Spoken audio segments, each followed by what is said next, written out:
Bonjour à tous et bienvenue dans cette immersion au cœur de l'histoire et de la culture, à la découverte de la majestueuse basilique Notre-Dame d'Afrique. Érigée au XIXe siècle à Alger en Algérie, cette basilique catholique est bien plus qu'un simple édifice religieux. Elle incarne un patrimoine riche et une symbole profonde. Suivez-nous alors que nous plongeons dans les méandres de son passé, révélant les trésors cachés et les récits qui ont façonné son existence. Mais avant de commencer, abonne-toi et active la cloche pour être les premiers à savoir quand nous publions une nouvelle vidéo. On commence. L'histoire de cette basilique débute en 1846, portée par l'acte de dévotion de deux femmes remarquables, Anne Cinquan et Marguerite Berger. Leur vision et leur dévouement ont jeté les bases de ces lieux sacrés qui allaient devenir un symbole de foi et de fraternité. La construction de la basilique Notre-Dame d'Afrique ne fut pas simplement un acte architectural, mais une manifestation de foi et de dévotion profonde. Les raisons qui ont motivé sa création sont multiples, mêlant spiritualité, histoire et culture. Érigée au milieu du XIXe siècle, cette basilique a été conçue pour servir des lieux de culte et de rassemblement pour les fidèles catholiques, mais aussi comme un symbole de tolérance et d'ouverture envers d'autres croyances. Les événements historiques entourant la création de la basilique Notre-Dame d'Afrique sont marqués par des moments significatifs qui ont façonné son existence. De la pose de la première pierre à l'inauguration officielle en 1872, chaque étape de sa construction a été imprégnée de foi, de dévotion et de détermination. Ces événements historiques ont forgé l'identité de la basilique en faisant un lieu chargé de sens et de symbolisme pour les générations à venir. L'architecture de cette basilique, conçue par l'architecte Jean-Eugène Fromageau, est un exemple remarquable du style néo-byzantin.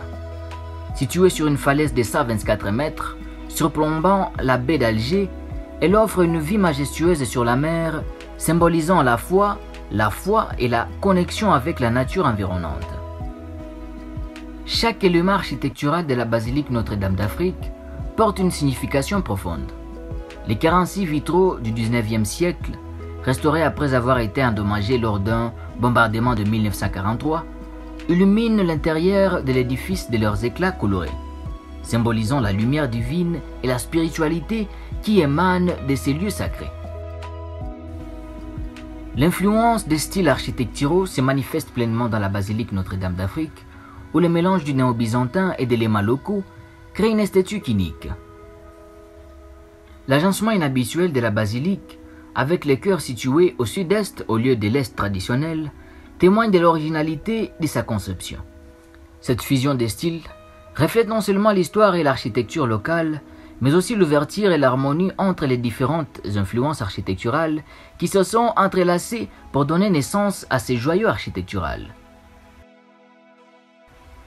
Cette basilique joue un rôle central dans la vie religieuse des fidèles, offrant un sanctuaire de paix et de recueillement.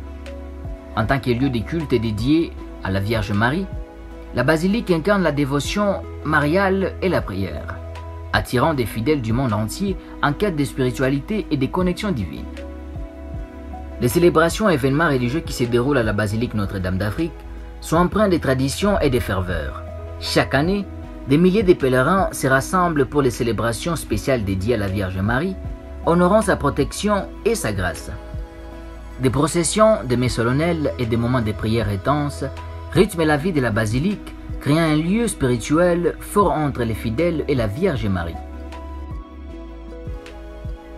Parmi les faits peu connus sur l'histoire de la basilique, on trouve les rôles cruciaux joués par Louis-Antoine Augustin Pavie, évêque d'Alger de 1846 à 1866 dans la concrétisation de ses projets monumentaux. De plus, saviez-vous que la basilique a été endommagée lors du séisme de Boumerdès en 2003, nécessitant une vaste opération de restauration menée par l'archevêque Henri Tessier? Cette initiative, qui a coûté 5,1 millions d'euros et a duré 3 ans, a permis de redonner tout son éclat à ces joyaux architecturaux. C'est la fin de cette vidéo, merci d'avoir regardé. N'oublie pas de liker et de partager, et si tu es nouveau sur notre chaîne, abonne-toi et active la cloche pour plus de contenus captivants.